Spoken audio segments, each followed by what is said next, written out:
Bismillah. Assalamualaikum warahmatullahi wabarakatuh. Alhamdulillahi rabbil alamin. Wassalatu wassalamu ala nabiyyina Muhammadin sallallahu alaihi wasallam wa ala alihi wa ashabihi wa man tabi'ahum bi ihsanin ila yaumiddin wa sallama taslima katsira.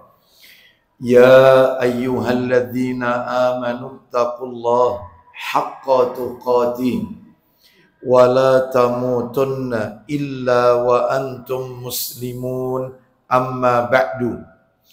Fa inna asdaqal hadisi kitabullah wa khairal hadi hadi Muhammadin sallallahu alaihi wasallam wa syarral umuri muhdatsatuha wa kullu muhdatsatin bid'ah wa kullu bid'atin dhalalah wa kullu dhalalatin finnar. Ikhwan wa akhwati fillah, bapak-bapak, ibu-ibu, kaum muslimin dan muslimah, jamaah majelis taklim Masjid Pondok Mutiara yang semoga dimuliakan oleh Allah Subhanahu wa taala.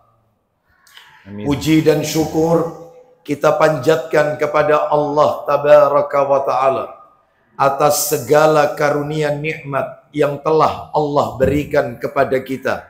Nikmat iman, nikmat Islam, nikmat diberikannya kita hidayah taufik, nikmat diberikannya kita kesehatan, kelapangan rizki, nikmat diberikannya kita kemudahan dan kesempatan untuk duduk sejenak mendengarkan ayat-ayat Allah, sabda-sabda Rasulullah sallallahu alaihi wasallam melalui talabul ilmi di Masjid Pondok Mutiara.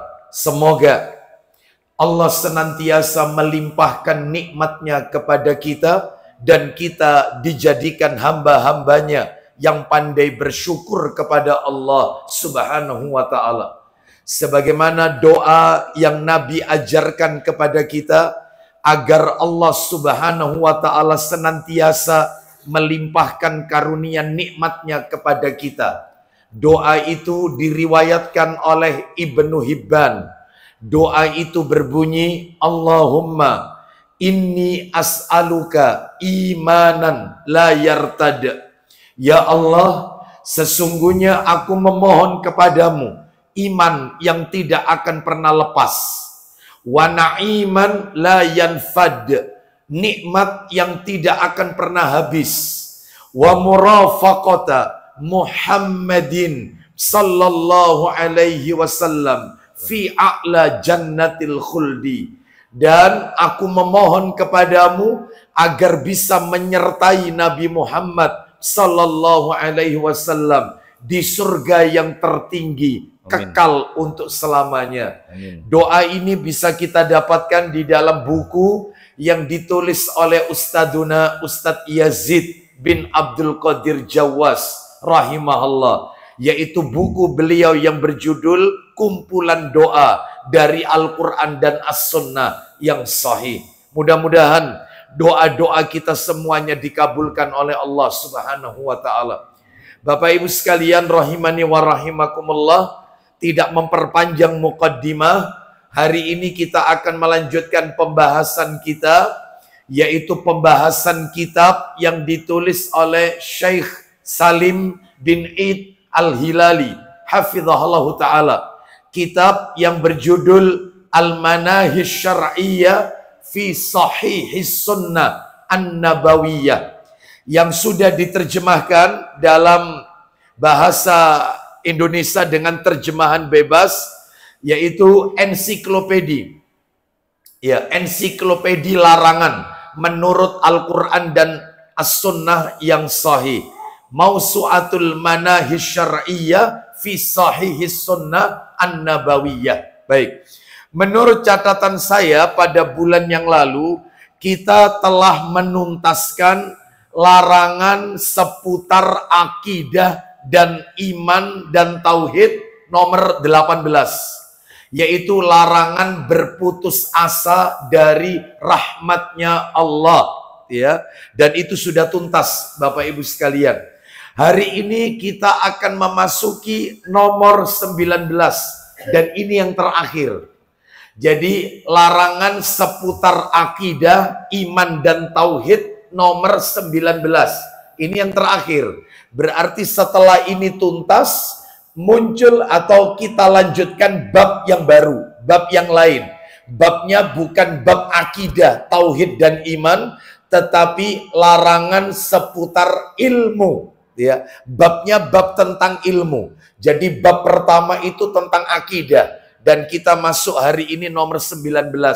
Apakah dia larangan nomor 19 yang terakhir dari bab akidah, tauhid, dan iman ini? Yaitu haramnya sihir dan hukuman mati bagi tukang sihir. Yaitu babnya. Jadi yang nomor 19 ini adalah haramnya sihir dan hukuman mati bagi tukang sihir. Baik. Seperti biasa, kajian kita selalu kita bagi menjadi dua bagian. Yang pertama dalil-dalilnya dulu. Setelah dalil, baru yang nomor 2 penjelasan-penjelasannya. Baik, kita awali dulu kajian kita dengan yang pertama, Bapak Ibu sekalian.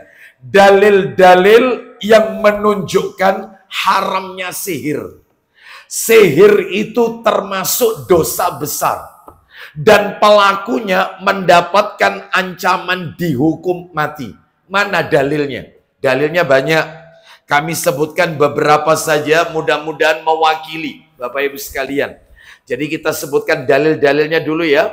Dalil haramnya sihir, ya. Dalil sihir termasuk dosa besar dan pelakunya, ya, tukang sihir, wajib dihukum mati, terkena hukuman mati di dalam Islam. Baik, dalilnya satu, firman Allah Ta'ala surat Al-Baqarah ayatnya 102 tentang Nabi Sulaiman alaihissalam. Kita dengarkan murotalnya, siap dibantu terjemahannya. Surat Al-Baqarah surat nomor 2 ayatnya 102. Al-Baqarah 102. Allah Ta'ala berfirman. Silakan. Dan mereka mengikuti apa yang dibaca oleh setan-setan pada masa kerajaan Sulaiman. Apa yang dibaca oleh syaitan-syaitan pada kerajaan Sulaiman alaihissalam. Silakan. Sulaiman itu tidak kafir, tetapi setan-setan itulah yang kafir. Sulaiman bin Dawud alaihissalam bukan termasuk orang kafir. Justru syaitan-syaitan itulah yang kafir. Lanjut. Mereka mengajarkan sihir kepada manusia. Ya kan? Jelas divonis kafir, syaitan-syaitan. Karena syaitan itu mengajarkan sihir. Makanya dia divonis kafir. Lanjut teruskan. Dan apa yang diturunkan kepada dua malaikat di negeri Babilonia. Yaitu Harut dan Marut. Siapa Harut dan Marut? Nanti kita jelaskan dikit. Silakan. Padahal keduanya tidak mengajarkan sesuatu kepada seseorang sebelum mengatakan. Apa kata dua malaikat tersebut? Harut dan Marut. Silakan. Sesungguhnya kami hanyalah cobaan bagimu. Sebab itu janganlah kafir. Jangan kafir. Kata dua malaikat ini, Harut dan Marut. Lanjut. Maka mereka mempelajari dari keduanya malaikat itu apa yang dapat memisahkan antara seorang suami dengan istrinya. Baik, terjadinya keretakan rumah tangga, perpisahan. Rumah tangga itu tidak awet sampai kakek nenek. Rumah tangga itu berakhir di meja hijau alias talak, perceraian. Entah suami yang menceraikan atau istri yang menggugat suami. Rumah tangga itu hancur berkeping-keping, ibarat kapal yang berlabuh, belum sampai mendarat ke tepian, dia harus karam di tengah lautan. Lantaran salah satu sebabnya sihir. Jadi sihir bisa memisahkan suami istri. Dan ini kerjaannya syaitan. Terus, kemudian apa yang terjadi? Mereka tidak akan dapat mencelakakan seseorang dengan sihirnya. Nah, terus. Kecuali dengan izin Allah. Lalu, mereka mempelajari sesuatu yang mencelakakan dan tidak memberi manfaat kepada mereka. Sungguh, Dan sungguh mereka sudah tahu barang siapa membeli menggunakan sihir itu, niscaya tidak akan mendapat keuntungan di akhirat. jelas sekali. Siapa yang menggunakan sihir, maka dia tidak akan mendapatkan keuntungan di akhirat. Dan sungguh sangatlah buruk perbuatan mereka yang menjual dirinya dengan sihir, sekiranya mereka tahu. baik, apa yang perlu kita ketahui dari surat Al-Baqarah ayat 102 ini? Kalau saya lihat di dalam tafsir Ibnu Katsir, ternyata bisa kita simpulkan ada 6 hal yang ada dalam Al-Baqarah 102 ini. 6 hal. Yang pertama adalah Nabi Sulaiman bin Dawud. Nabi Sulaiman ini putranya Nabi Dawud alaihissalam. Nabi Sulaiman bin Dawud alaihissalam tidak mengajarkan sihir. Dan beliau, maksudnya Nabi Sulaiman alaihissalam, bukanlah orang kafir. Jadi Nabi Sulaiman alaihissalam tidak pernah mengajarkan sihir. Ini yang perlu diketahui ini. Dan beliau, maksudnya Nabi Sulaiman alaihissalam, bukan orang kafir. Itu yang pertama. Yang kedua, yang perlu kita ketahui dari Al-Baqarah ayat 102 ini. Orang yang melakukan sihir dapat dipastikan ada di dalam kekufuran. Orang yang melakukan praktek sihir, ya, maka bisa dipastikan dia berada dalam kekufuran. Ya, kufur itu perbuatannya, kafir orangnya. Sama dengan yaitu misalnya ada muslim, ada Islam. Islam agama, orangnya muslim. Sama dengan ini, yaitu orangnya kafir, perbuatannya kufur. Ya, baik. Jadi orang yang melakukan praktek sihir bisa dipastikan dia melakukan perbuatan kufur. Berarti orangnya bisa jadi kafir. Na'udzubillah min dzalik. Ini nomor 2 ini.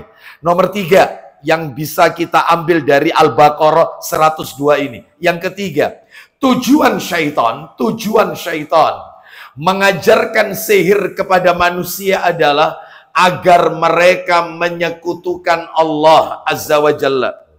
Jadi tujuan syaitan mengajarkan sihir kepada manusia agar manusia itu melakukan syirik, menyekutukan Allah Azza wa Jalla. Kan banyak nanti dampaknya sihir.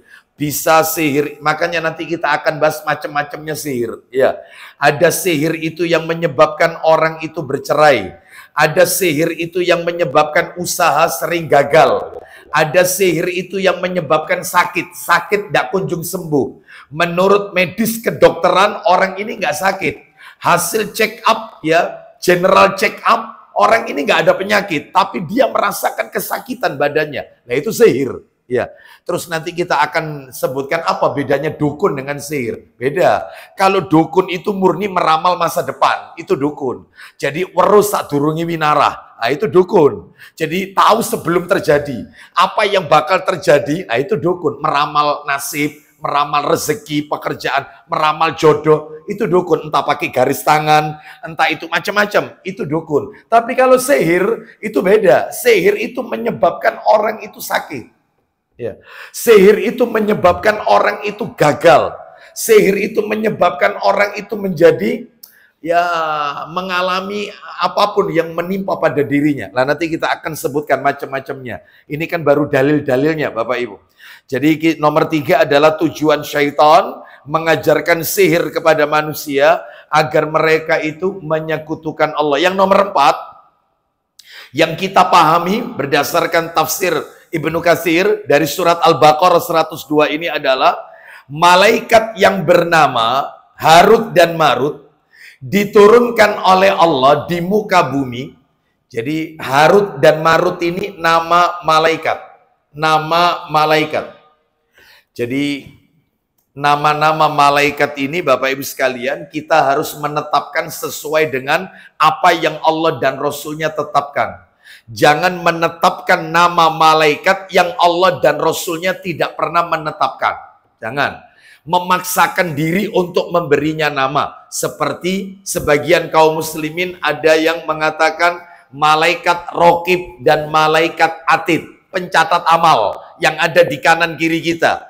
Mereka menamakan Raqib dan Atid. Salah. Dua malaikat yang ada di kanan kiri kita ini, Raqib dan Atid itu bukan nama malaikat, tapi sifat pekerjaan malaikat. Jadi pencatat amal kebaikan dan pencatat amal keburukan. Namanya hanya Allah yang tahu. Sehingga tidak perlu kita paksakan dipanggil atau disebut malaikat Raqib, malaikat Atid. Termasuk malaikat pencabut nyawa. Mereka berikan nama Israel. Nah, nggak ada. Yang ada itu malakul maut, malaikat pencabut nyawa. Sebagaimana yang termaktub dalam surat As-Sajdah. Kalau tidak salah ayatnya ayat 12. Allah sendiri yang mengatakan malakul maut. Nah, malaikat pencabut nyawa.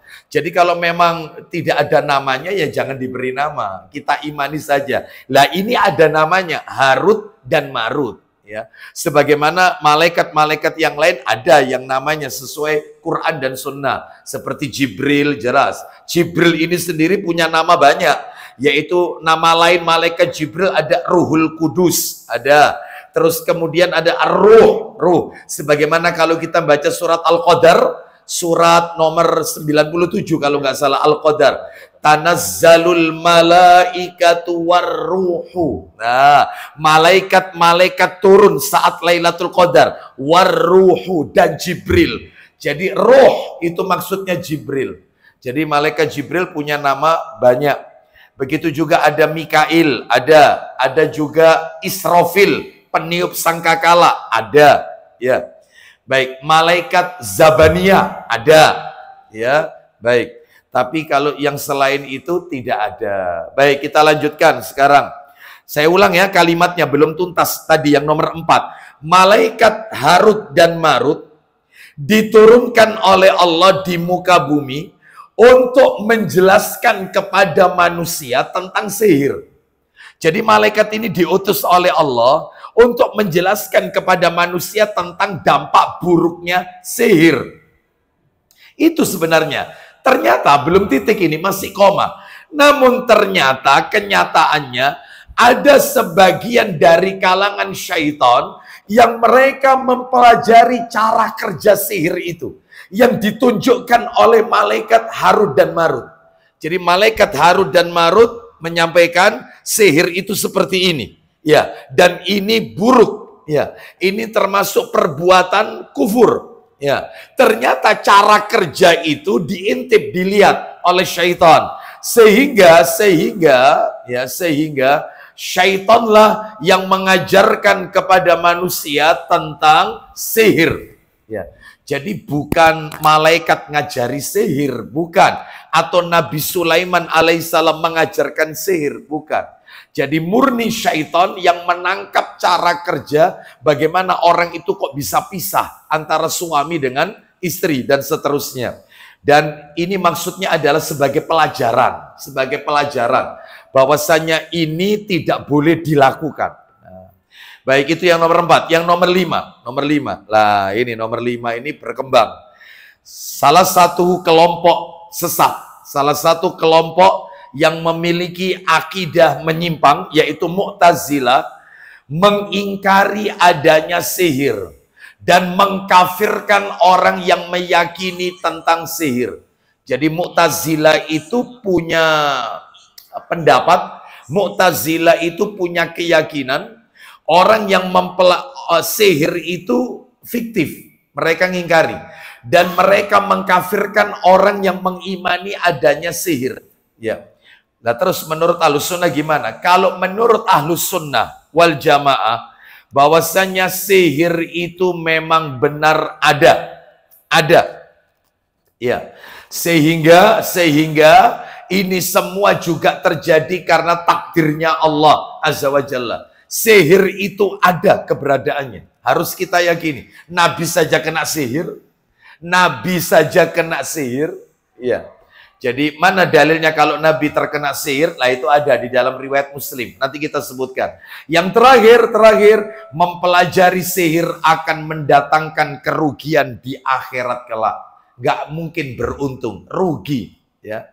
Baik, sekarang kita masuk dalil nomor 2. Dalil dari Al-Quran cuma satu saja Bapak Ibu. Al-Baqarah 102. Sekarang dalil yang kedua. Silakan bisa minta tolong dibuka Sahih Targhib wa Tarhib jilid 5. Sahih Targhib wa Tarhib riwayat Bukhari Muslim jilid 5. Nomornya 2539. 2539. Nah, kita dengarkan ini. Silakan dari Abu Musa radhiyallahu an, dia berkata 2539. Baca, silakan. Dari Abu Musa radhiyallahu an bahwa Nabi Shallallahu alaihi wasallam beliau bersabda, kita dengarkan, salah satun la yadkhulunal jannah. Silakan. ada 3 manusia yang tidak akan masuk ke dalam surga. 3 orang yang mustahil masuk surga. Mustahil masuk surga. Siapa mereka? 1. Mudminul khamr. Silakan. Pecandu minuman khamr. Pecandu khamr, nggak mungkin masuk surga. Ini 1. Nomor 2, waqati'ur rahim. Silakan. Pemutus hubungan kerabat. Memutus silaturahim, pemutus silaturahim. Ya, ribut sak duluran. Ya, kepaten obor, tidak mau kenal dengan karib kerabat, pemutus silaturahim, maka dia tidak masuk surga. Yang ketiga, wa musaddiqun bisihr. Silakan. Dan orang yang membenarkan sihir. Orang yang membenarkan sihir, maka dia tidak akan masuk surga. Ya, jadi kalau pernah kita lihat misalnya ada orang bisa terbang, ya, itu sihir. Bisa terbang, ya, atau mungkin bisa jadi dia bisa berjalan di atas air, ya. Maka ini adalah sihir. Sihir ini, ya. Atau mungkin dia bisa melakukan hal-hal di luar nalar manusia, maka ini semua adalah sihir. Baik. Dan tidak boleh dipelajari. Terus bedanya apa sama karomah? Sebab ada sebagian orang mengatakan itu karomah, tapi mungkin kita mengatakan itu sihir. Apa bedanya? Nah, nanti sabar. Antara sihir, karomah sama mukjizat. Nah, itu ya. Ada mukjizat, ada karomah, ada sihir. Nah, ya. Yang jelas sihir itu dipelajari. Ya, pakai sekolah. Ya, sekolah ada, dipelajari. Tapi kalau karomah nggak pakai belajar. Ya. Kalau mujizat khusus untuk nabi dan rasul, mujizat. Ya. Adapun kalau karomah orang-orang soleh, yang jelas dia bukan nabi. Bisa jadi sahabat, bisa jadi tabiin, tabiut tabiin. Dan tidak semua sahabat nabi punya karomah. Padahal mereka hidup di zaman nabi. Ketemu nabi, mengimani nabi. Berada dalam suka dan duka bersama Nabi. Tapi mereka nggak punya karomah. Ada yang punya karomah, nah, tapi bukan mukjizat, ya. Dan tidak perlu dipelajari. Kalau sihir, latihan. Ada latihannya. Kalau karomah nggak perlu latihan. Intinya itu, ya. Salah satu perbedaannya itu, salah satunya. Baik, sekarang kita masuk dalil yang nomor 3. Dalil nomor 3. Yang menunjukkan sihir itu haram. Haram mempelajari sihir, bahkan dosa besar, bahkan pelakunya diancam hukuman mati, ya, dalam Islam. Dalil ketiga adalah riwayat Bukhari Muslim dalam kitab Sahih Targhib wa Tarhib, nomornya 3040, 3040. Coba dibuka. 3040 jilid 5, tetap jilid 5. 3040. Ketemu? Ketemu. Silakan baca. Dari Abu Hurairah radhiyallahu an, dari Nabi Shallallahu alaihi wasallam beliau bersabda. Kita dengarkan isi sabdanya. Ijtanibus sab'al mubiqat. Silakan. Jauhilah 7 hal yang membinasakan. Jauhi 7 dosa besar yang membinasakan. 7 dosa besar yang membinasakan. Qalu ya Rasulullah wa ma hunna. Silakan. Mereka bertanya, apa itu? Wahai Rasulullah, apakah hal itu? Apakah 7 dosa besar itu yang bisa membinasakan manusia? Qala, Nabi menjawab, silakan. Beliau Shallallahu alaihi wasallam menjawab. 1, asyirku billah. Silakan. Syirik kepada Allah. Oh, syirik nomor 1. Dan Bapak Ibu tahu ranking kedua setelah syirik? Ternyata bukan durhaka kepada orang tua. Bukan. Ternyata ranking kedua 7 dosa besar setelah syirik adalah nomor 2, wasihru. Silakan. Sihir. Sihir. Sihir nomor 2 setelah syirik. Ya.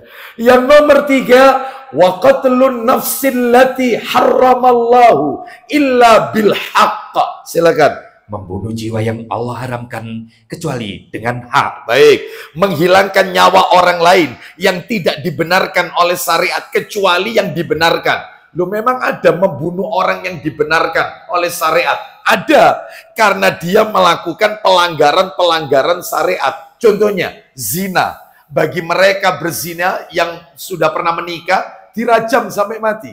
Seperti itu, dirajam. Makanya dibunuh. Atau menghilangkan nyawa orang, maka dituntut kisos. Bunuh dibalas bunuh. Ya, nyawa dibayar nyawa. Itu di dalam Islam. Nyawa dibayar nyawa. Kecuali pihak korban memaafkan. Atau minta diat, tebusan. Wis, jalan damai wae, damai. Wis sudah. Saya tidak nuntut balas. Mestinya kamu tak bunuh. Karena kamu bunuh anak saya. Wis gini, mungkin takdirnya anak saya mati di tanganmu. Bisa jadi matinya bukan di tanganmu, tapi matinya karena sebab lain. Cuman takdirnya mati di tanganmu. Wis gini, karena anak saya ini meninggal, saya minta tebusan saja. Saya minta 5M. Selesai. Terserah. Mau diat, ya, tebusan, ya, seperti itu, terserah. Atau misalnya tebusannya berupa, ini anak saya ini sudah nikah dan dia punya anak, itu cucu saya, tolong sekolahkan sampai kuliah, ya apa? Kalau kamu tidak sanggup, tak proses sih hukumnya, ya apa? Jalan damai, ya.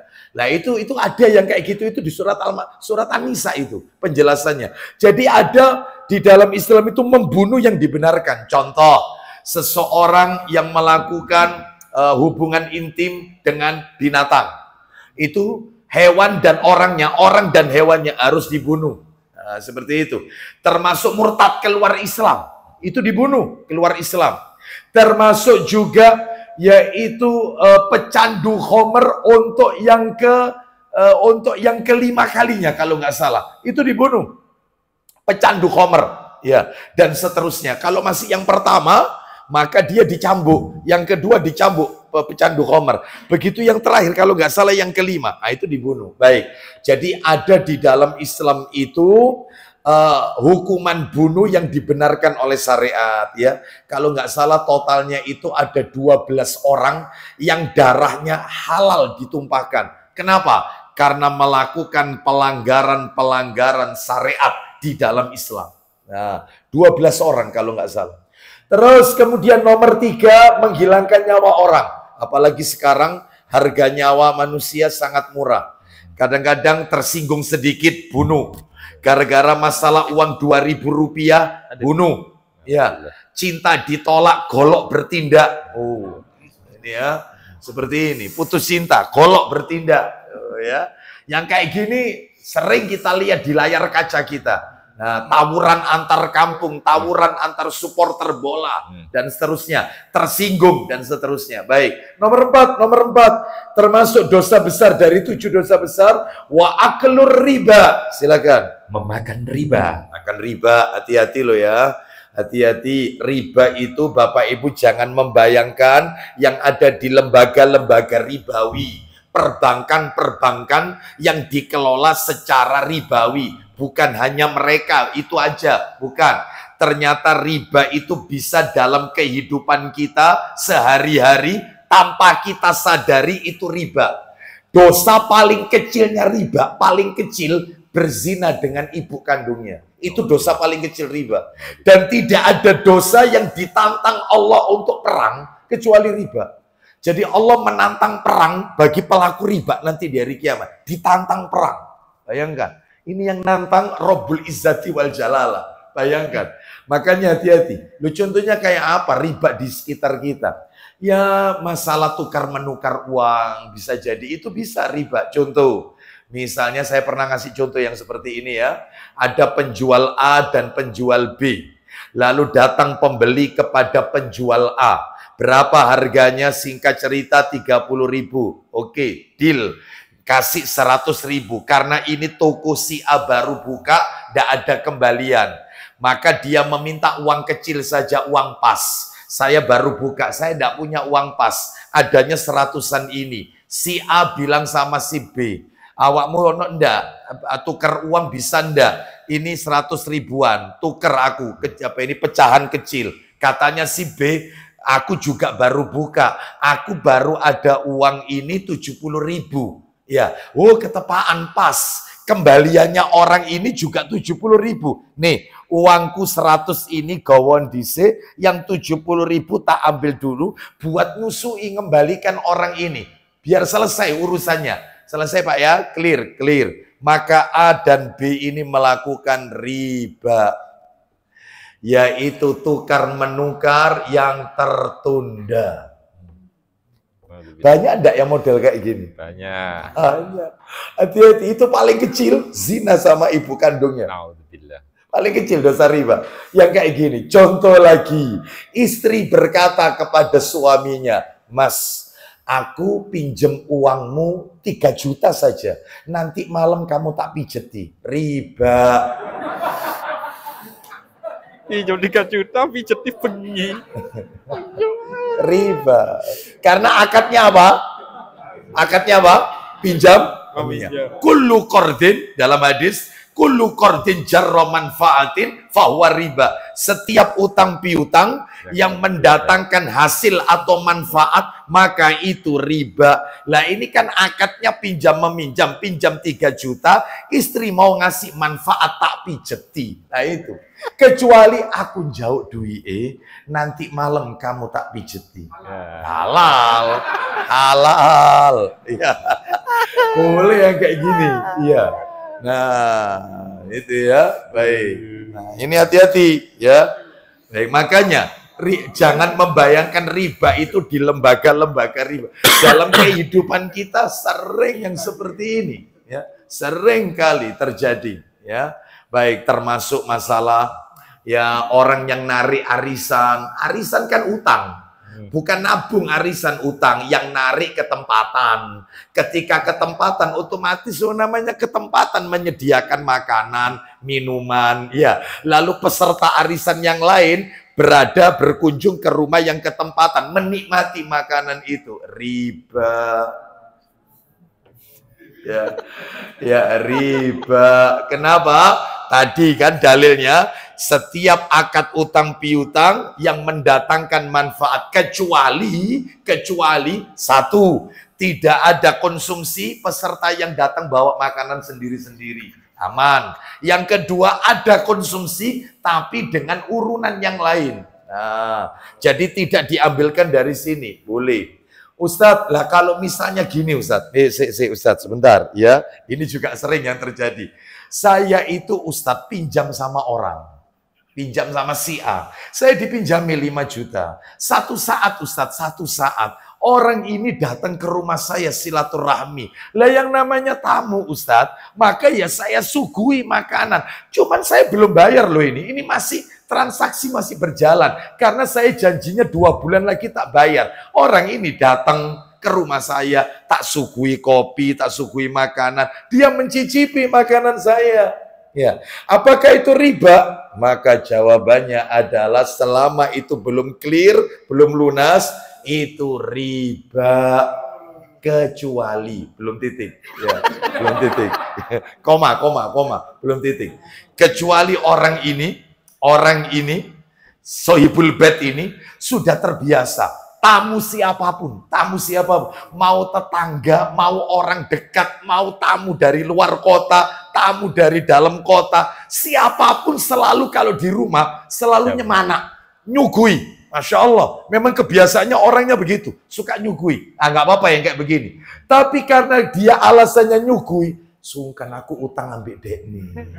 Ya, biasanya itu tidak pernah dibelikan gado-gado terus cuman air putih ambil kurma tok biasanya. Itu. Lah ini karena dia pinjam, tidak enak untuk menghormati karena dia sudah nolong saya. Ya ini di sini ini. Ini yang nggak boleh. Biasa aja, biasa. Anda kalau kedatangan tamu gimana? Ya saya suguhi ini ada roti kering Ustadz terus sama air minum mineral, selesai itu. Ya sudah. Gak apa-apa, gak riba ini. Tapi kalau Anda merasa, gak enak rek ngormati dia sudah nulung saya, ditepak-tepak no. Nah ini yang bikin gak boleh. Bisa dipahami ya? Baik, ya kita lanjutkan. Baik, banyak contoh-contohnya di masyarakat tentang riba. Terus dosa yang berikutnya berarti nomor berapa dari 7 dosa tadi itu? Yang nomor 6 berarti sekarang. Nomor 5. Yang nomor 5 adalah wa aklu malil yatim. Silakan. Memakan harta anak yatim. Makan harta anak yatim. Anak yatim cuman sekedar dijadikan address, alamat saja, tapi hartanya yatim dimakan pengurus. Ya, anak yatimnya terlantar, pengurusnya sugih, omai magrong. Oh, ya, kan banyak yang model-model kayak gini ya. Baik, terus kemudian yang nomor 6, wattawalli yaumaz zahfi. Silakan. Melarikan diri, kabur pada hari peperangan. Nah, musuh sudah di depan, ya tidak boleh kabur. Kalau kabur, ya dosa besar. Dosa yang membinasakan, pengecut ini ya. Yang terakhir ketujuh, wa qadhful muhsanatil ghafilatil mu'minat. Silakan. Dan menuduh zina kepada wanita baik-baik yang lalai dan beriman. Nah, hati-hati loh ya. Jangan suka sering-sering menuduh wanita yang pandai menjaga kehormatan, melakukan perbuatan zina tanpa bukti. Nggak boleh. Ya, Ustadz, buktinya jelas Ustadz, ini loh Ustadz, CCTV-nya ini loh jelas. Dia ini melakukan perbuatan yang diharamkan. Ini hasil CCTV-nya. Pak, Bu, maaf ya.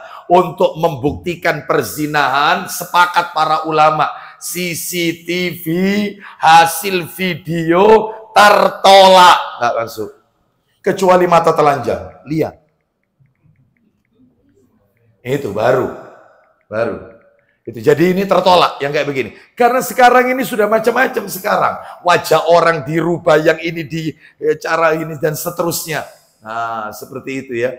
Baik, jadi ini bahkan kecanggihan kamera bisa jadi saya pernah ditunjukkan oleh seorang ikhwan. Ini Ustaz, lihat Ustaz ya. Hasil CCTV, orang ini berdua Ustaz ya, berdua. Ini yang salah satu bisa kita hilangkan Ustaz. Jadi seakan-akan orang ini sendiri. Jadi dia ngobrol sama temannya, itu kayak ngobrol kayak sama setan. Gak ada orangnya. Bisa Ustaz. Jadi, sampai kayak gitu. Makanya benar. Hasil ini nggak tertolak, nggak masuk. Mata telanjang. Termasuk hati-hati. Wanita, ibu-ibu. Ya, ibu-ibu. Loh, kenapa kok ibu-ibu Ustaz?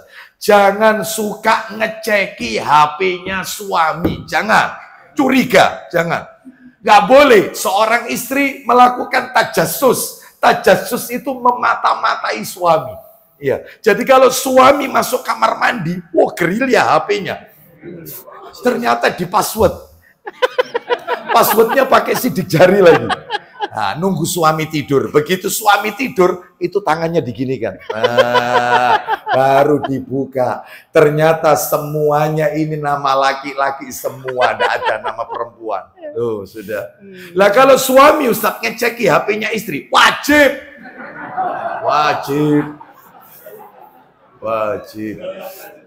Istri nggak boleh, harus punya kepercayaan sama suami. Itu mestinya. Ya, justru ini ngerecoki pikiran Anda sholat nggak bisa tenang berdasarkan suara dari orang-orang fasik. Ya, aku ketemu bujumu jaring ini, nggak usah dipercaya. Sebelum ini nih, lihat sendiri.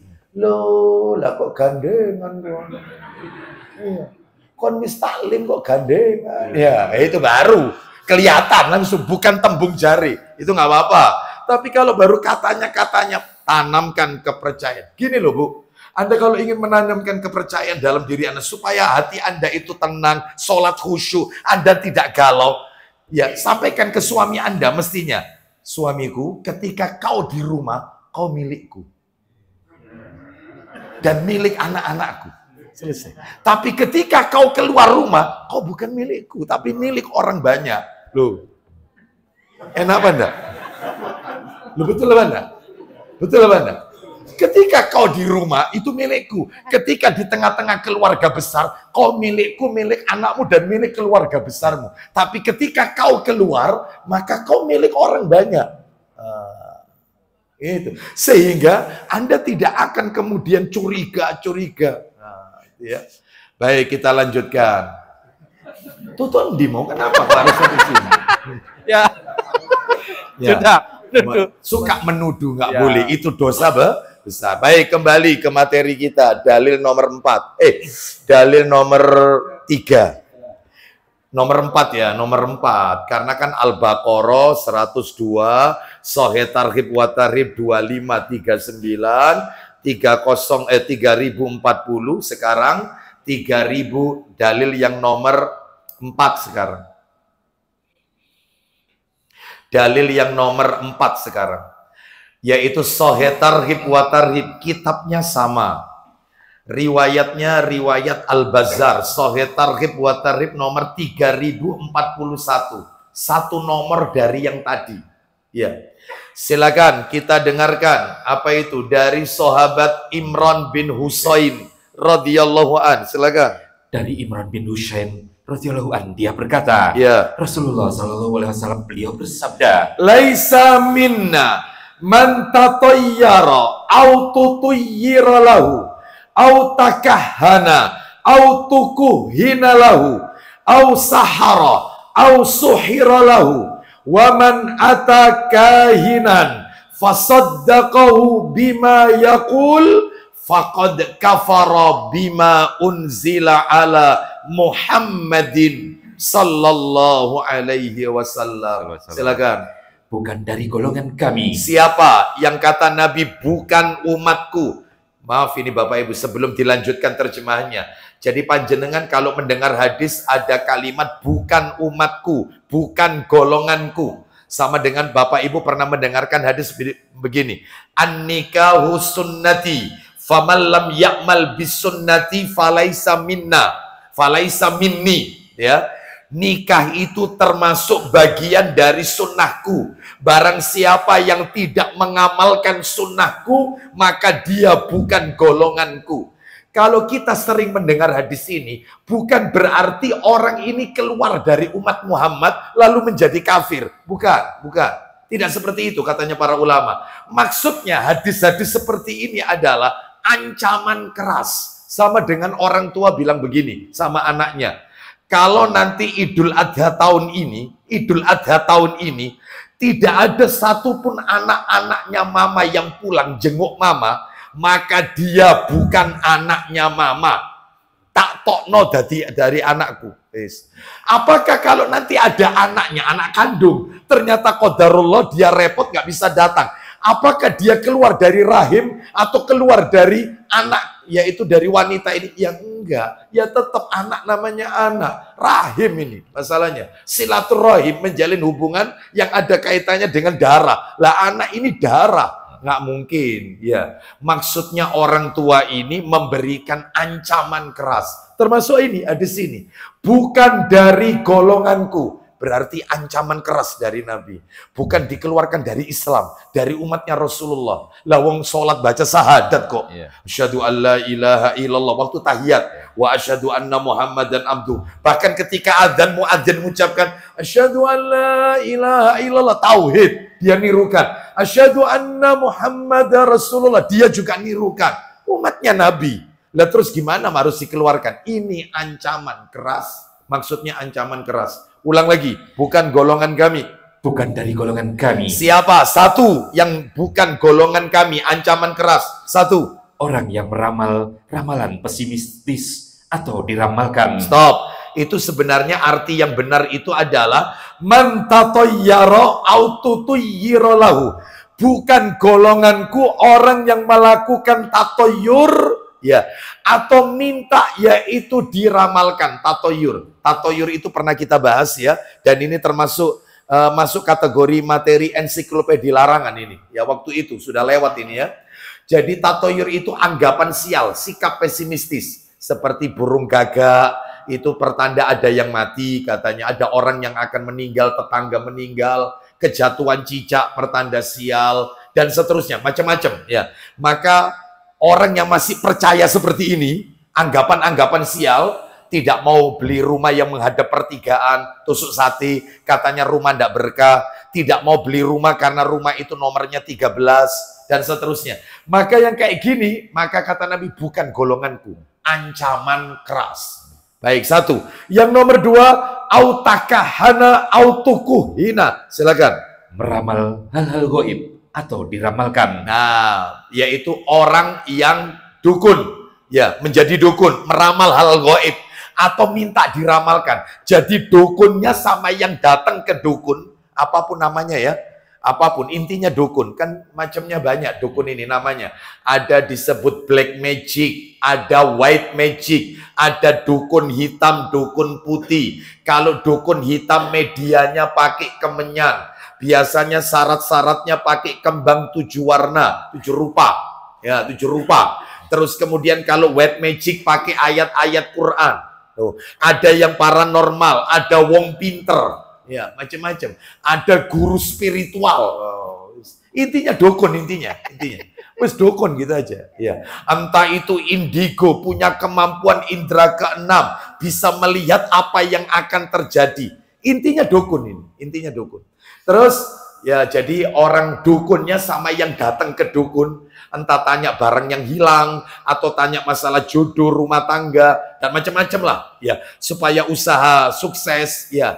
Maka ini bukan golonganku, kata Nabi. Artinya ancaman keras. Nomor 3, siapa yang disebut Nabi bukan golonganku? Ancaman keras. Silakan. Menyihir atau disihirkan untuknya. Nah, menyihir atau disihirkan. Termasuk nomor 4, silakan. Siapa yang mendatangi dukun? Jadi sihir masuk ya. Orang yang menyihir atau minta untuk disihirkan. Pasiennya. Ya. Pasiennya. Nah, itu hati-hati. Cukup ngirimkan foto. Oh, bahaya. Ya, jangan sampai foto. Ini, Pak, fotonya. Oh, ya. Baik. Sudah, nanti baru fotonya itu dimasukkan di air dan seterusnya. Gimana caranya 2 orang atau orang ini cinta sama kita, ya, atau benci dengan suaminya. Nah, dibuat seperti itu. Ya, baik. Terus, maka siapa yang mendatangi dukun? Silakan. Siapa yang mendatangi dukun Lalu membenarkan pernyataannya. Baik, dia mendatangi dukun, bertanya dan membenarkan. Tanya dan membenarkan. Maka telah kufur dengan syariat yang diturunkan kepada Muhammad Sallallahu Alaihi Wasallam. Telah kufur dengan syariat yang dibawa oleh Nabi Sallallahu Alaihi Wasallam. Hati-hati ya, dosa besar ini. Ini termasuk dosa besar. Lah kalau misalnya tanya tok tapi tidak yakin, tanya tok tapi tidak percaya, 40 hari sholatnya tidak diterima oleh Allah. Jadi mau ke depan mau ke belakang kena, maju kena mundur kena. Ya dia datang ke dukun tok, tanya tapi nggak percaya, 40 hari sholatnya nggak diterima, sholat fardu, sholat sunnah. Dia percaya, kufur dengan ajarannya Nabi Muhammad SAW.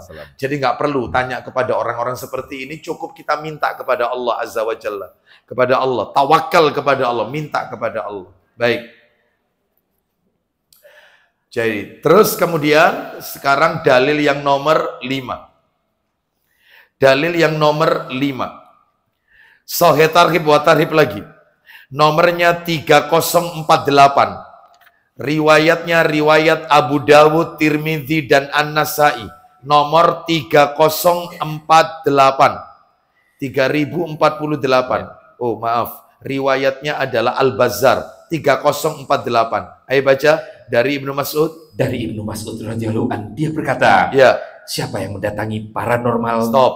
Man ata arrafan fasa'al man ata arrafan au sahiran, sihir ya, au sahiran au kahinan fasa'alahu fasaddaqahu bima yaqul faqad kafara bima unzila ala Muhammadin sallallahu alaihi wasallam. Silakan. Siapa yang mendatangi paranormal? Baik, dukun ya, paranormal, arrafan, terus tukang sihir. Loh, tukang sihir atau dukun. Atau dukun.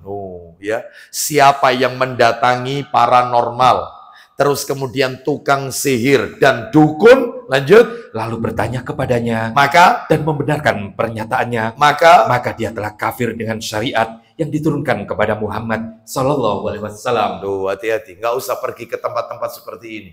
Dan Bapak Ibu harus tahu, Ibnu Utsaimin rahimahullah dalam kitab Al-Qaulul Mufid ala Kitabit Tauhid, kalau nggak salah juz kedua itu, jilid 2. Beliau mengatakan tipe dukun itu ada 7. Tipe dukun ini. Ada 7 tipe dukun. Ya, ada 7. Dan ternyata 7-7-nya setelah kita lihat, semuanya ada di negeri plus 62. Ada. 7 tipe dukun ini. Ya. Apa saja 7 tipe dukun? Kata Ibnu Utsaimin rahimahullah dalam kitab Al-Qaulul Mufid ala Kitabit Tauhid. Yang pertama ada tipe dukun yang namanya kahin. Kahin itu bahasa Arab, artinya dukun. Sama, dukun. Kan Nabi mengatakan man ata kahinan, lo kahin. Ya. Barusan kita dengarkan man ata arrofan. Nanti ada lagi arrof. Ini enggak kahin. Ya. Kahin itu adalah tipe dukun punya spesifikasi. Yang dia bekerja sama dengan jin. Istilahnya kodam. Nah, dulu sempat rame-rame cek kodam. Nah, ya ini jin. Atau jinnya masuk ke tubuh orang itu. Nanti suaranya berubah. Lah itu dukun. Namanya kahin. Jadi dia berkolaborasi dengan jin. Itu kahin. Yang nomor 2 ada tipe dukun namanya arof. Bukan a'rof ya. Kalau a'rof itu nama surat dalam Al-Quran. Ini arof. Jadi nulisnya arof itu ain ya, terus kemudian setelah itu dipanjangi, terus ain dipanjangi, terus ro, terus fa. Ya, arof. Arof ini adalah tipe dukun yang dia bisa tahu letak barang yang hilang. Jadi siapa yang ngambil barang itu di mana? Nah, ini ya, saya kan pernah bercerita ya, dan saya sudah mendapat izin dari teman saya dan dia pun ridho kalau diceritakan supaya masyarakat luas tahu tentang kedustaannya tukang dukun kayak begini ini. Jadi dia kehilangan motor ya, baru ngajar dapat berapa bulan. Motor ini dia beli, baru kemudian 3 bulan dia pakai, masih crash, hilang, diparkir hilang. Dia guru private, ya. Terus kemudian dia lapor kepada polisi setempat. Setelah itu tetangganya ada yang menyarankan, sebaiknya sampean ke wong pinter, tak iso ditontok, di barangmu, sepedamu. Nah, akhirnya makanya punya tetangga seperti ini nggak usah dikumpuli yang kayak begini nih, ya. Nah, akhirnya namanya orang bingung, ya, kehilangan, ya, sudah ikut aja sudah. Seperti itu. Maka seperti orang tenggelam itu meskipun ada rumput tetap dipegang, meskipun rumput nggak bisa nyangga badannya karena lebih berat dia daripada akar rumput itu, tapi sakenanya. Lah ini ada yang nyarankan ke wong pinter, ya ini arof. Akhirnya di sana ditanya, ya, kapan hilangnya tadi? Oh ya, diterawang di air. Apa jawabannya? Nih, jangan percaya, ini dukun ngibul ini. Apa katanya? Sepedamu ini belum kemana-mana, masih wilayah Jawa Timur. Ya jelas lah, nggak mungkin ke Arab Saudi. Mustahil. Ya.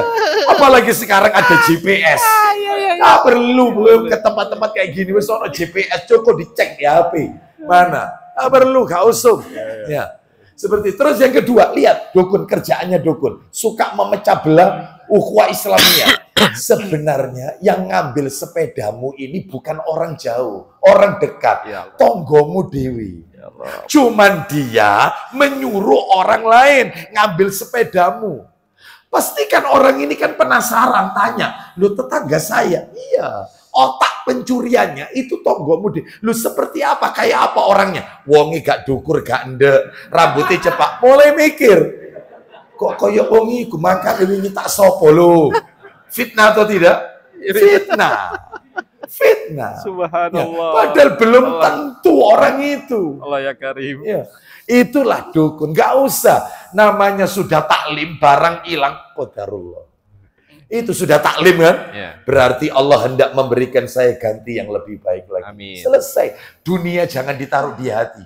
Jangan. Dunia itu taruh di tangan. Kapanpun lepas, selesai. Gak usah dipikiri, pasti Allah memberikan ganti yang lebih baik. Amin. Mungkin dimanfaatkan sama orang lain. Nah, amin. Gitu aja. Mudah-mudahan untuk tujuan yang baik. Nah, gitu ya. Baik.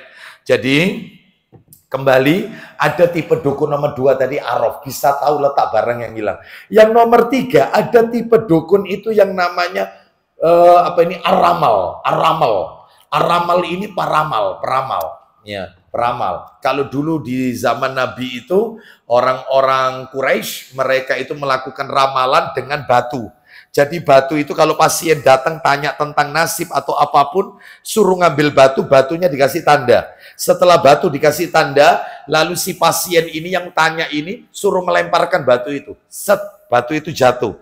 Lalu dilihat tandanya. Tanda yang sudah dikasih dukun tadi menghadap kemana. Kalau menghadap ke kanan, Anda bakal begini-begini. Sekarang gak usum yang kayak gini. Sekarang tarot, kartu, lintrik. Ya, sekarang lebih canggih lagi, garis tangan. Meramalnya pakai garis tangan. Itu ya, garis tangan, ya. Seperti itu. Kan pernah saya sampaikan, saya cerita ya bahwasanya sudah lama sekali, berapa tahun yang lalu ya, saya punya saudara yang ikut membantu saya. Orang mengatakan ART atau PRT, pembantu rumah tangga. Mulai kecil ikut saya. Satu saat dia sebelum Ramadan izin pulang. Lalu dia bilang nanti insya Allah 2 minggu setelah Ramadan balik dan Idul Fitri tidak pulang. Siapa yang tidak senang? Sohibul bed, ya. Ada yang bantu, ya. Kan rata-rata kan pembantu pada pulang kampung semua. Lah ini dia nggak pulang, ya senang kita izinkan. Ternyata balik, betul balik. Setelah itu dapat seminggu, sepekan sebelum Idul Fitri, izin pulang lagi. Saya tanya, kenapa kamu kok mau pulang? Insya Allah, kulo badhe mantu, insya Allah ndak balik lagi Pak Ustadz. Lu kenapa? Ya, kulo ajengin nikah, saya mau nikah. Alhamdulillah. Kita antarkan. Rumahnya daerah Bajulan. Mau arah ke Seduduk, Nganjuk. Kita antarkan desa Bajulan. Lalu kita serah terima, selesai. Ya, kira-kira 3 pekan setelah Idul Fitri balik lagi. Assalamualaikum, waalaikumsalam. Saya masih boleh kerja dengan tangan terbuka. Ahlan wassalan.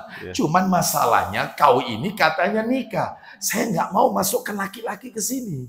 Apalagi kalau kau sebagai istri gimana melayani suami, sedangkan kau bekerja, dosa lo. Saya ndak jadi nikah Pak Ustaz. Lo kenapa? Seminggu yang lalu saya ini kulon niki dirapak. Dirapak itu dipertemukan calon manten pria sama calon manten wanita, dipertemukan. Terus kemudian dilihat garis tangan. Terus si Pak Yai ten mriko, katanya Pak Yai di sana, "Duk, iki mumpung durung, Duk. Nek awakmu terusno, iki dampake gede lho, Duk." Astagfirullah, Allah ya Karim. Kono kiai model gini ada. Heran saya. Iya, orang mau nikah ini ibadah loh.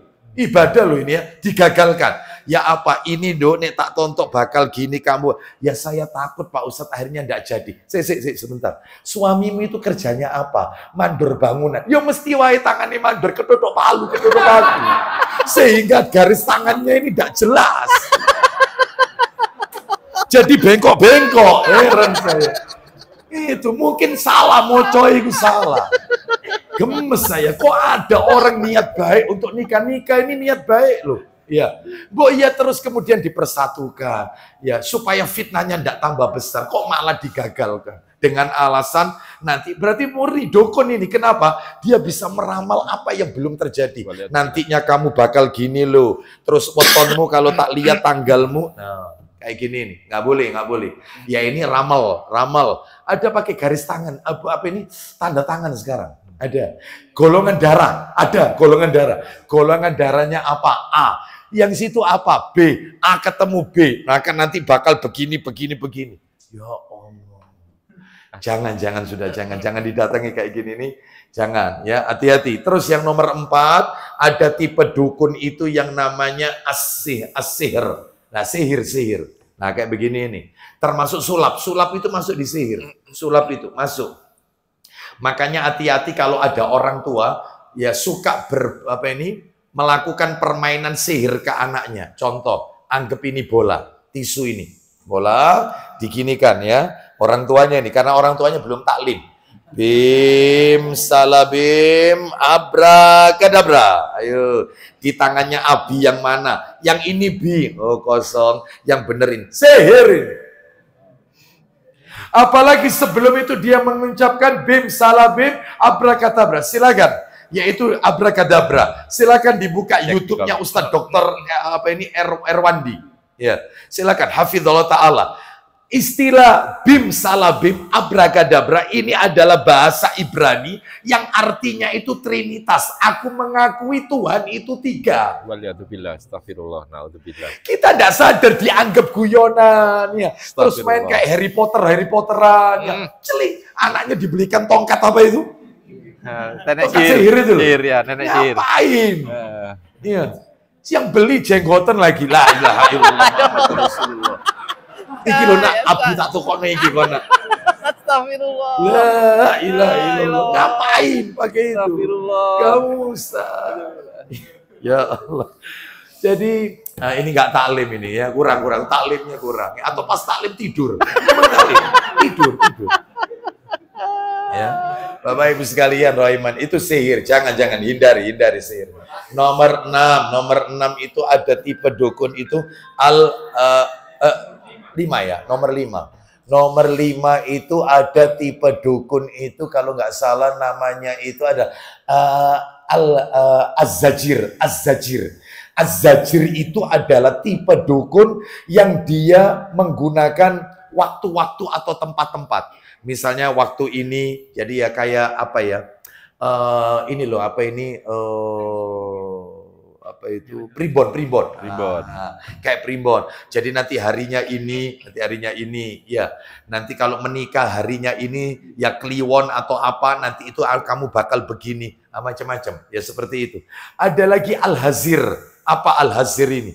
Al-Hazir ini adalah tipe dukun yang dia bisa mengetahui barang gaib. Di pojok sana ada siapa, sebelah sana ada makhluk apa, ya seperti ini. Nah ini apa itu istilahnya itu?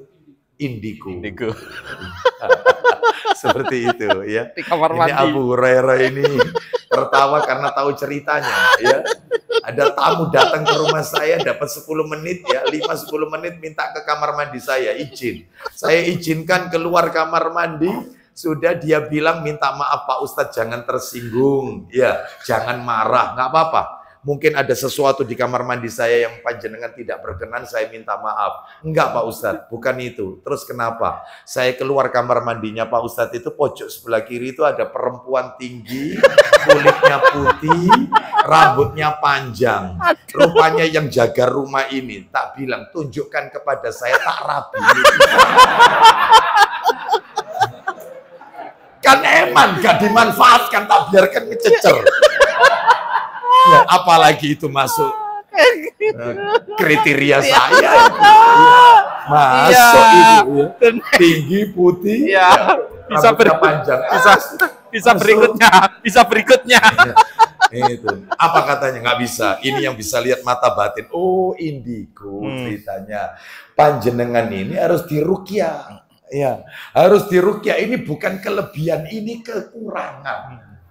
Ya, bukan keistimewaan. Jadi jangan bangga. Hati-hati yang kayak gini nih nggak usah dipercaya, ya.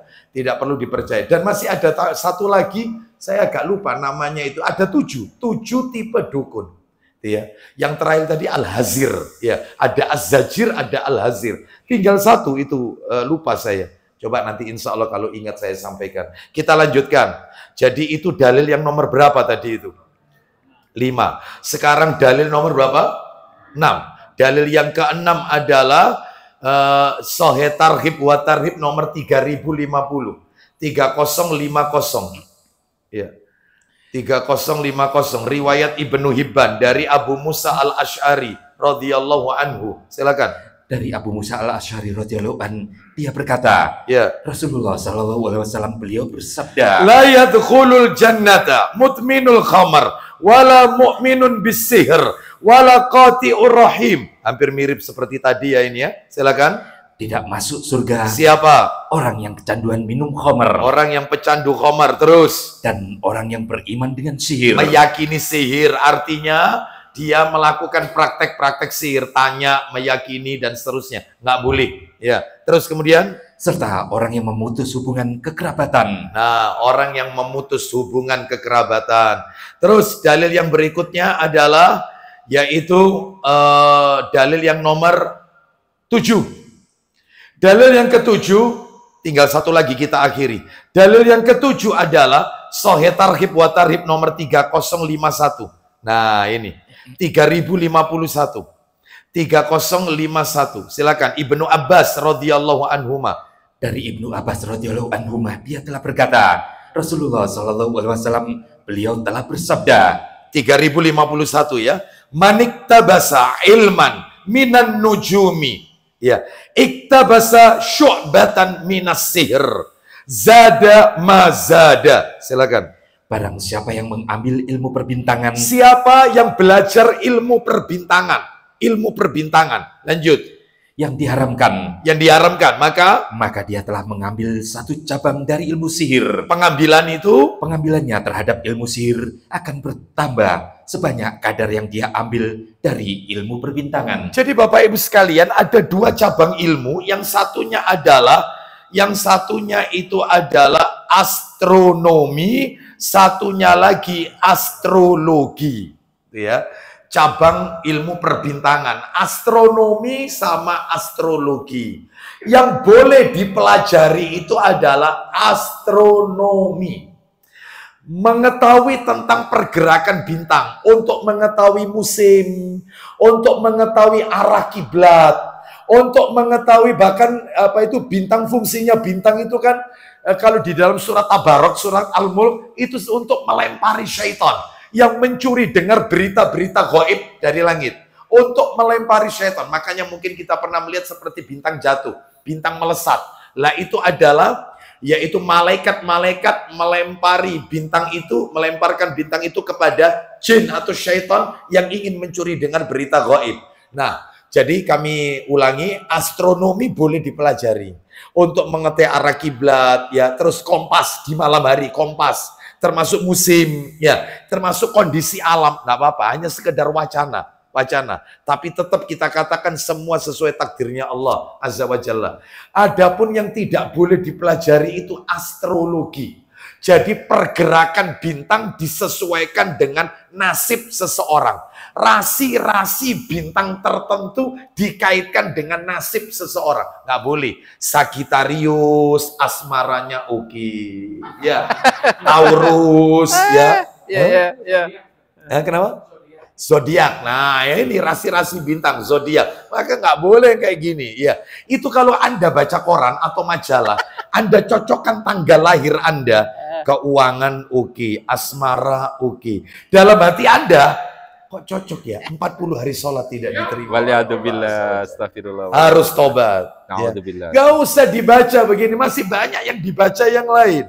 Gak usah. Jangan membaca yang seperti ini. Ya, bohong, dusta ini. Makanya nggak boleh dipelajari astrologi. Yang boleh itu astronomi. Nah, itu ya.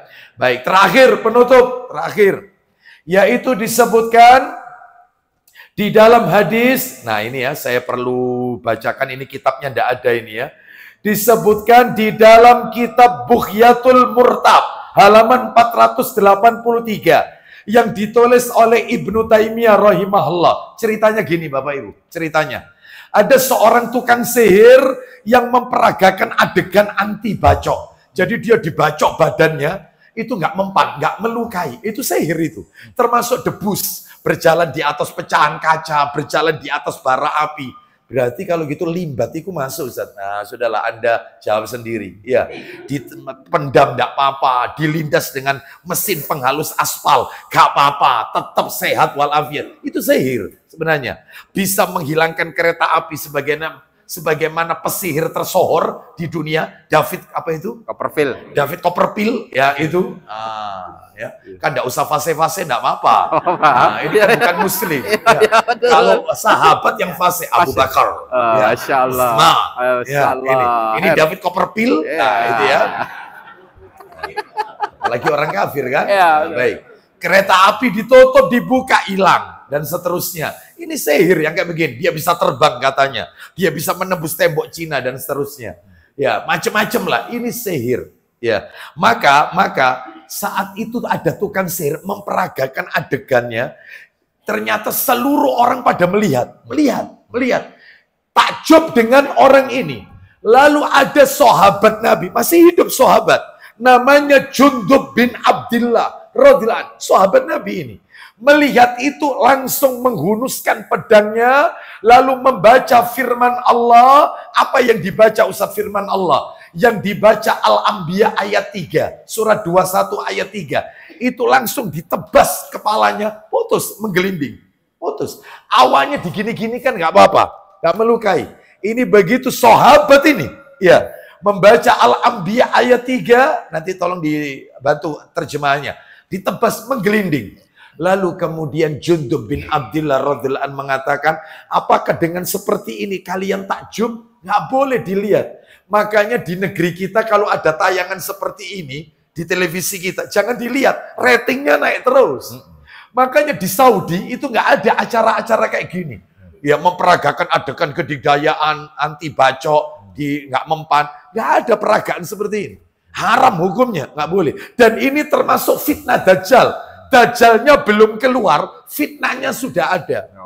Apa itu? Orang yang suka menampilkan adegan kedikdayaan. Nanti Dajjalnya sendiri, Dajjalnya, dia juga memperagakan adegan kedikdayaan. Dia nunjuk langit-langit, disuruh turunkan hujan-hujan. Dia bisa menghidupkan orang mati. Loh, coba seperti itu. Ya, makanya nanti pengikutnya Dajjal itu 3. Ya, yang takjub dengan Dajjal. Yang pertama adalah Yahudi Asbahan. Ya. Yang kedua orang munafik, yang ketiga wanita. Wanita nanti paling banyak mengikuti Dajjal. Kenapa? Karena wanita itu suka dengan sesuatu yang membuat takjub. Wow, keren, wow. Nah, makanya kalau banyak wanita menuntut ilmu, insya Allah terhindar dari fitnah Dajjal. Amin. Ya. Makanya yang kayak gini gak usah dilihat. Termasuk api disemburkan bisa keluar. Gak usah dilihat. Anda itu loh sholat sudah membaca, a'udzubika min Allahumma inni a'udzu min adzabi jahannam, wa min adzabil qabri, wa min fitnatil mahya wal mamat, wa min syarri fitnatil masihid Dajjal. Masih fitnah al-masih ad-Dajjal. Loh, fitnah Dajjalnya sudah ada zaman sekarang. Dajjalnya sendiri belum keluar. Makanya jangan sampai terkena fitnah Dajjal. Wallahu a'lam bishawab. Coba dibaca surat Al-Anbiya ayat 3, coba ayat 3-nya dibaca, artinya hati mereka dalam keadaan lalai. Ya itu yang orang-orang yang lihat sihir itu lalai hatinya. Terus kemudian dan orang-orang yang zalim itu merahasiakan pembicaraan mereka. Ya. Orang ini Muhammad tidak lain hanyalah seorang manusia juga seperti kamu. Terus, apakah kamu menerimanya sihir itu padahal kamu menyaksikannya? No, apa kamu terima sihir ini padahal kamu tahu ya tentang hukumnya? Maka nggak usah dilihat. Makanya kalau ada kerumunan-kerumunan tentang memperagakan ini nggak usah dilihat, minggir aja ya. Daripada nanti kita kena fitnah Dajjal. Wallahu a'lam bishawab. Demikian yang bisa kami sampaikan. Mudah-mudahan menjadi tambahan ilmu yang manfaat. Berarti tinggal 1 bulan depan, insya Allah jika Allah pertemukan kembali, ya kita akan lanjutkan materi nomor 2, penjelasannya. Nah itu nanti akan saya jelaskan macam-macam sihirnya, apa macam-macamnya dan seperti apa perbedaan sihir dengan karoma, dengan mujizat dan seterusnya. Baik, karena mendekati waktu maghrib, kita tutup dengan kafaratul majelis. Wassallallahu ala nabiyyina wa ala alihi washabihi wasallam. Subhanakallahumma wa bihamdika asyhadu an la ilaha illa anta astaghfiruka wa atubu ilaik. Semoga menjadi ilmu yang manfaat dan barokah. Assalamualaikum warahmatullahi wabarakatuh.